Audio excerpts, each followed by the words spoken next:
Hey guys, welcome to the channel. This is your host Tanmay. अभी bike लेके अपना कुछ 7-8 दिन हो गए। तो अभी बाइक ज़्यादा चला नहीं पाए, बट क्योंकि उसका आफ्टर मार्केट जो एक्सेसरीज़ है वो अभी तक मिला नहीं मेरे को। तो आज सोचे कि ऐसे स्टॉक सिचुएशन में ही बाइक को थोड़ा चला के उसका फर्स्ट राइड रिव्यू और कुछ चीज़ें आप लोगों के साथ शेयर कर लेते। तो मैं इससे पहले कभी मोटो ब्लॉगिंग नहीं किया, तो मोटो ब्लॉगिंग सेटअप करने में मेरे को थोड़ा टाइम लग गए। तो आज मोटो ब्लॉगिंग का सेटअप बना लिए और थोड़ा बहुत मेरे एरिया के सराउंडिंग में लेके एक छोटा सा स्पिन और आपके साथ शेयर करेंगे इस बाइक के कुछ एक्सपीरियंस अभी तक मेरे को कैसा लगा। तो चलिए स्टार्ट करते मोटो ब्लॉगिंग से। Let's start the engine. So far I have clocked 67 kilometer. Guys, I am new to motovlogging. Before that I never did such things. तो जो भी भूल चूक हो रहा है माफ़ कर देना। मोटो ब्लॉगिंग इससे पहले मैं कभी नहीं किया।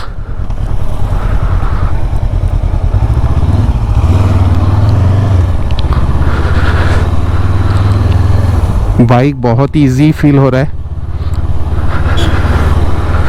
It's very light weight actually. 189 kilo curve wait.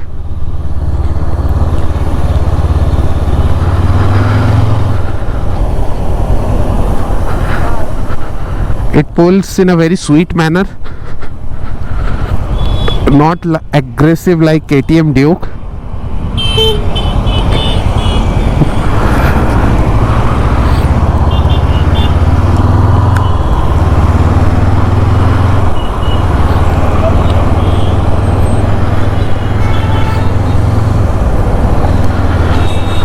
ये 67 to 70 किलोमीटर जो भी मैंने चलाया एंटायरली ऑन सिटी ट्रैफिक। मैं इस बाइक को कभी भी कोई हाईवे पे लेके नहीं जा पाया। So far the experience is very good.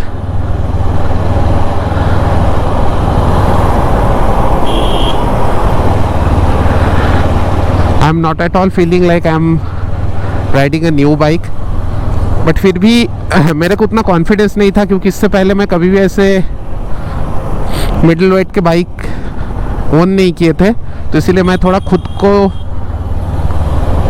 Use to होने के लिए 50-60 किलोमीटर चला लिया सिटी ट्रैफिक में, ताकि मैं इसके सारी चीज़ें से थोड़ा कंफर्ट महसूस करूं। आफ्टर टेकिंग द डिलीवरी मैं इस बाइक को पूरा ट्रैफिक में चला के लेके आया था अराउंड 20 किलोमीटर्स, बट मेरे पास उस टाइम में मोटो ब्लॉगिंग का कुछ सेटअप नहीं था, इसीलिए मैं कुछ शूट नहीं कर पाया। नॉर्मल जैसे बड़े सिटीज़ में होते हैं आजकल। No heating issue, heat management is very good.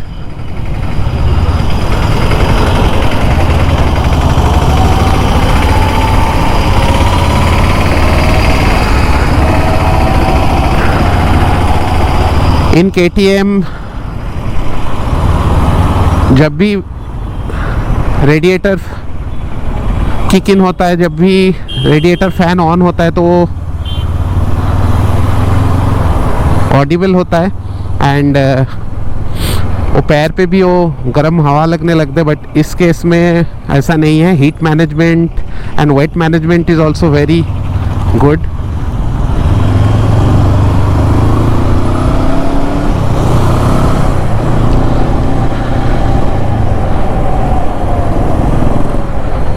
Braking is superb.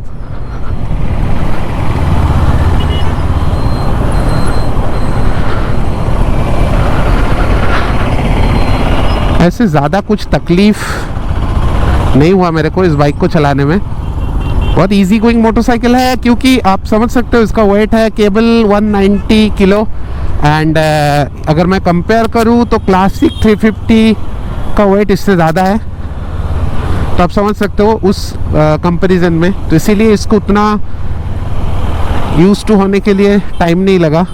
Rather कोई अगर ये एडवेंचर बाइक होता लाइक अफ्रीकन ट्विन और टाइगर, वो सब बाइक का थोड़ा कैरेक्टरिस्टिक डिफरेंट है, तो थोड़ा टाइम लगता है उसके साथ यूज टू होने में।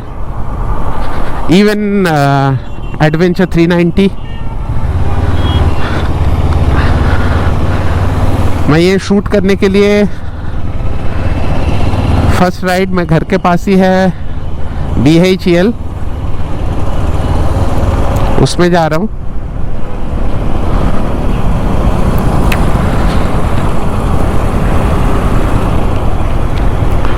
So far the experience is very good, एकदम comfortable, relaxed। मैं fifth gear 29, fourth gear 22, little stalling, 1 gear down, third gear 17, तो लाइक नॉर्मल। मेरे पास FZ है, if you don't know, like if I never discussed about it, मेरे पास FZ 250 है और मेरे पास Duke 390 था, विच आई सोल्ड इट। तो उस बाइक जैसा ही है, बट ड्यूक 390 का कैरेक्टरिस्टिक्स थोड़ा डिफरेंट है। उसको थोड़ा it was a rev happy engine, थोड़ा उसको एक्सेलेरेट करके चलाना पड़ता है। It always love to be on throttle. So here we are in Bharat Heavy Electricals Limited. In speed breaker, no issues for this bike at all, because it comes with 145 mm ground clearance, which is the one of the main reason कि मैं Z650 या फिर Ninja 650 पे नहीं गया।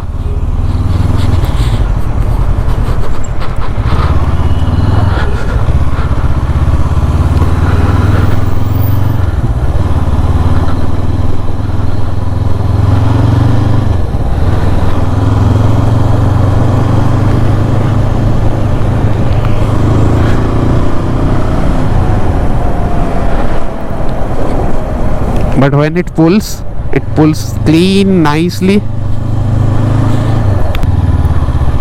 Suspension लेके भी बात करेंगे आपसे आगे। Riding manner is so good. मेरे को लग नहीं रहा है कि ये बाइक मैं केवल 70 किलोमीटर ही चला है, मेरे को लग रहा है इस बाइक से मैं फुली कंफर्टेबल हूँ।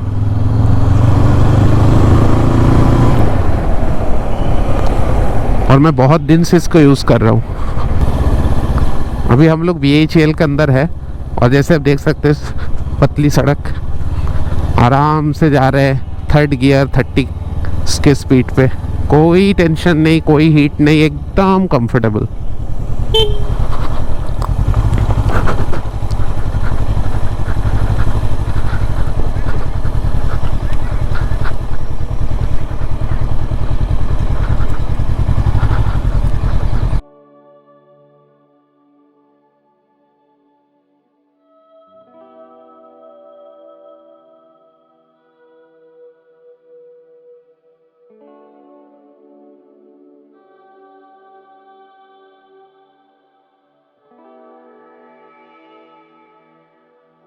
बहुत सारे लोगों ने, आप लोगों ने पूछा अभी इंडिया में लॉन्च ही नहीं हुआ, then how come I get it. तो सीन ऐसे कि मैं CB 500X ढूंढ रहा था। I contacted to the dealership, that is the same dealer from whom I टूक आवर फोर्ड इकोस्पोर्ट। तो मेरा अच्छा कनेक्शन था उन लोगों के साथ। तो they told like we are getting couple of CB 500F, so if you are interested you can consider. Then I said okay, just lock it, I'll go with this engine. It's not about the bike, it's not about, I love this Honda engine, because couple of my friends who are using this, they said like they are able to get around 30 plus kilometer per liter from this particular engine, and this is very refined one. And as we all know, people who are owning big bikes, that Honda maintenance is very good rather than other brands. तो ये सब सोच के मैं ये decision लिया था। मैं उम्मीद करता हूँ कि ये बाइक ऑफिशियली लॉन्च हो जाए। ओके, सो बाइक को मैंने करीबन 70 किलोमीटर चला लिए और मेरा फर्स्ट राइड रिव्यू कैसे था इससे पहले की वीडियो आपने थोड़ा बहुत पता कर लिया। तो अभी आते हैं बहुत सारे सवाल, बहुत सारे कुछ चीज़ लेके डिस्कस करने के लिए। सबसे पहले जो बात मैं आप लोगों के साथ शेयर करना चाहता हूँ, most of you people are asking about the on road price. देखिए, मैं ऑन रोड प्राइस जानबूझ के डिस्क्लोज नहीं किया। अगर होंडा इस बाइक को लॉन्च करते इन 2023 और इन नियर फ्यूचर, तो शायद वो प्राइस वैरी हो सकता है। But right now, as I have mentioned in my previous video in description, I paid 5,69,500 rupees as ex showroom. On top of that, you can calculate the on-road price and you can assume whatever you want. तो ये था इसका pricing के बारे में. मैं उम्मीद करता हूँ कि Honda इस बाइक को लॉन्च करे 2023 में, क्योंकि मेरे को चला के बहुत अच्छा लग रहा है. अपार्ट फ्रॉम ये चीज़ अगर मैं बताना चाहता हूँ what all are the improvements Honda did. A major improvement I want to mention on this braking part. Now this Nissan setup is coming with dual rotor and the braking is much more enhanced than 500X which we have seen 2019 to 2022. तो ये एक improvement है. दूसरा another improvement which I want to show you, like this shock absorber. This is now upside down Showa unit. Showa is very famous for their suspension. ये सब बहुत अच्छा लगा. Apart from that heat management is very good. As you can see like बहुत ज़्यादा radiator और बहुत ज़्यादा रेडिएटर फैन किक इन नहीं हुआ. That is good. Another very good thing is like being total CBU unit. This bike came with Michelin Road 5. Both the tires are 17 inch. This is Road 5, you can see. So this is one of the best tire across the globe in this size and for like middleweight bikes. So that is one thing I want to mention. Another good part is this tail tidy, or this one is built with metal, but mostly in India हम लोग जो भी CKD unit देखते हैं उसमें plastic का रहता है और वो थोड़ा क्या बोलते खराब रोड खराब सड़कों पे वो थोड़ा एकदम ऐसे शेक या वाइब्रेशन होता है. This is good. This is metal. Only one issue I have found, like ये पर्टिकुलर नंबर प्लेट लाइट जो है, this is a halogen unit. I just turn on. This is the halogen unit. In day I don't know whether it will be visible or not, but this is a halogen unit. So that is one thing. Apart from that, अगर मैं बात करता हूँ तो front indicator लेके भी आप सब लोगों ने पूछा. Front indicator, that how it looks when the bike is ignition on. ऐसे दिखता है. ए काइंड ऑफ पोजीशन ये करते. Same thing we have seen in CB350 RS. अगर if it blinks, it will blink in this manner and it's clearly visible. Headlight okay है, same like CB500X the unit. तो ऐसे ही है. कुछ खास मेरे को आउटस्टैंडिंग नहीं लगा. It's okay.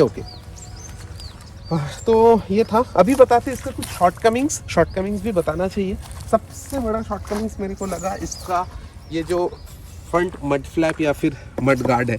It's very short and same thing we have seen in CB650R. वो भी ऐसा है. तो अब देख रहे हैं पूरा कीचड़ कचरा कर दिया ये वाला हिस्सा. तो that is one of the part. Another is cat converter को हाइड कर रहा है ये वाला part. It is plastic not metal. So cost cutting is definitely there even in CBU. This is also plastic, or maybe not cost cutting, maybe just to reduce the weight. This is also plastic. Those all are metal unit. This is kind of a air vent for better air circulation and aerodynamics. So this is one. Another plastic part. I'd request Raj to come this side. This is also a fiber. This is also a fiber part. Same like fiber. ये भी fibre का है. तो बहुत सारे जगह पे fibre use किया गया है for weight reduce I guess. तो ये था. मिरर में बिल्कुल कोई वाइब्रेशन नहीं है, which is one of the biggest concern. मेरा था कि मिरर में वाइब्रेशन नहीं आना चाहिए, क्योंकि इससे पहले मैं FZ250, classic 350, Duke 390, in all those three bikes I have found like mirror vibration is a huge issue after 80 km/h. इतना ज़्यादा वाइब्रेट करने लगते कि पीछे का कुछ दिखता ही नहीं है. That is not an issue है. उसके अलावा इधर बताने के लिए ऐसा कुछ नहीं है. बहुत सारे जो प्रोटेक्टिव जो एक्सेसरीज है, I have ordered it, which the procurement is in progress. In Andhra Pradesh and Telangana, we have a very famous gear shop, V Gears. So they are only procuring all those accessories, because as this is one of the first lot of CB500F, so accessories are not available. So they are getting in touch with different brands like Epco, Baker, SW, Mototech and GV. तो वो सब का video मैं धीरे धीरे लाता रहूँगा. But कुछ एक्सेसरीज है, कुछ आफ्टर मार्केट पार्ट्स है जो CB500X के साथ शेयर होता है. So that is a good part. Second thing मैं बताना चाहूँगा, if a CB500X owner should own it, So no, CB500X and CB500F, the engine character is identical, and I don't think it's a major changes except the braking. And when we'll get the new CB500X for 2022 and 2023, it will definitely be better than this CB500F. That is my assumption, because with this braking setup, with a bigger tire, with kind of a touring machine, CB500X will be a big hit in India market when it will launch. तो बस यही है. इसके अलावा मेरे लिए और एक ज़्यादा कंसर्न है Honda's this changing. आइडियली हम लोग यूज टू है horn should be here and this side indicator should be there. तो ये मेरे को यूज टू होने में कुछ टाइम तो लगने वाला है. इधर I'm not sure whether it's much visible or not, but इधर बहुत सारे ऑप्शन है. As you can see, this is gear position indicator, this is fuel, this is RPM, this is instantaneous fuel economy, this is engine temperature, kilometer per hour, total 72 kilometer. Many other options are there. You have 2 trip meter, then you have all those other settings like average, what it is giving, its average speed. Many options are there.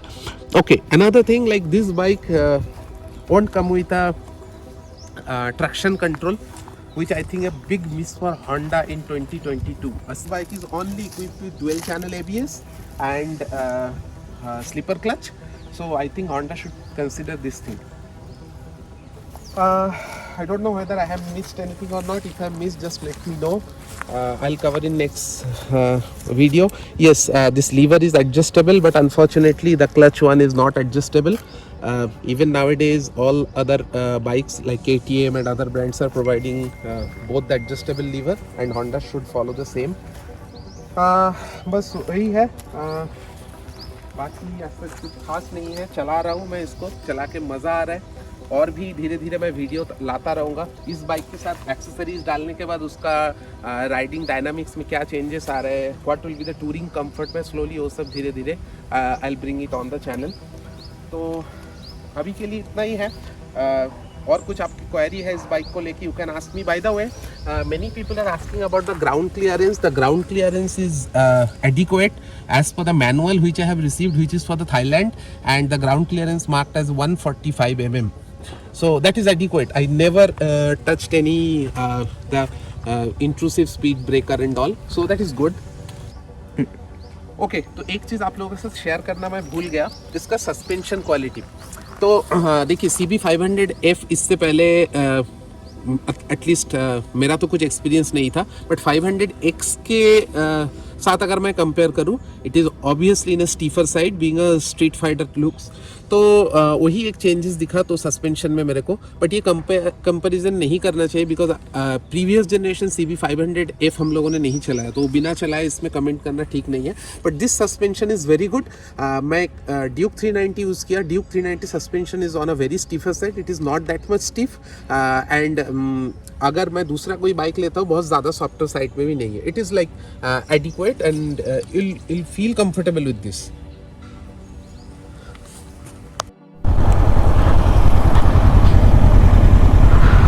Bike का shoot हो गए.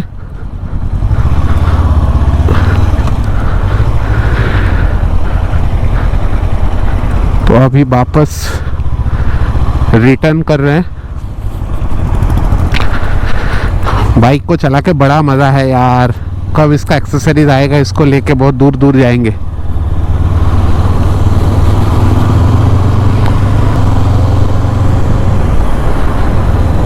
अभी holiday season start हो रहा है. मेरा मन है इसको लेके थोड़ा बहुत शॉर्ट ट्रिप करने का. शॉर्ट ट्रिप बोले तो वीकेंड राइड जैसा, 200-300 किलोमीटर. वो भी मैं नहीं कर पा रहा हूँ उतना खुल के, क्योंकि बिल्कुल कुछ भी प्रोटेक्टिव एक्सेसरीज नहीं है.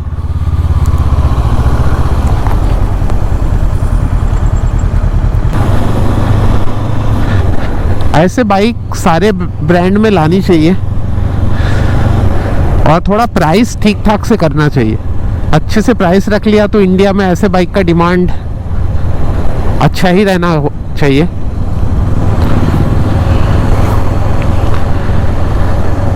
बिकॉज एनीवे होंडा का तो मार्केट रेपुटेशन इंडिया में अच्छा है। लाइक अगर आप शाइन देख लो, यूनिकॉर्न देख लो, CB250R देख लो, मार्केट में ये सब बाइक तो छा गए और कितने टाइम से है। CB250R तो उसके टाइम से ahead of its time launch किया। बहुत सारे भाई ने कमेंट किया CB250R के बारे में, 500R के बारे में, but CB250R is one of my favourite bike. उसका थोड़ा posture kind of sporty side में है बोल के मैं कभी उसको ओन नहीं किया, but that is also one of the finest machine.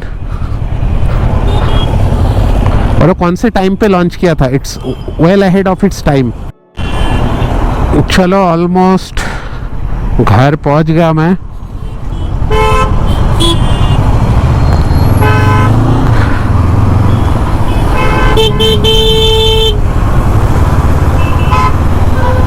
आप लोगों का सारे क्वेरीज का आंसर करने का ट्राई किया। बाय द वे बहुत सारे लोगों ने पूछा is there any plan for CB500R and all. Bro literally I am not aware about this.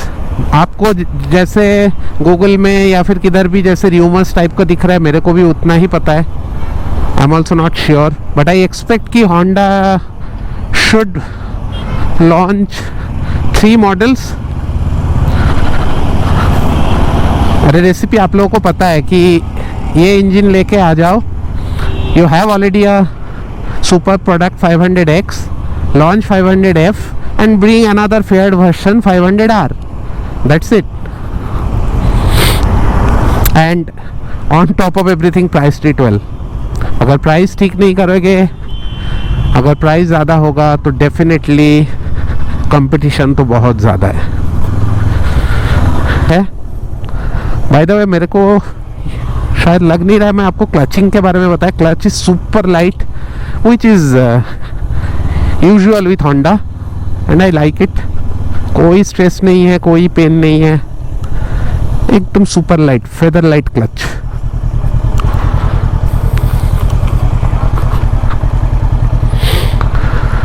कैसे पार्किंग किए रे?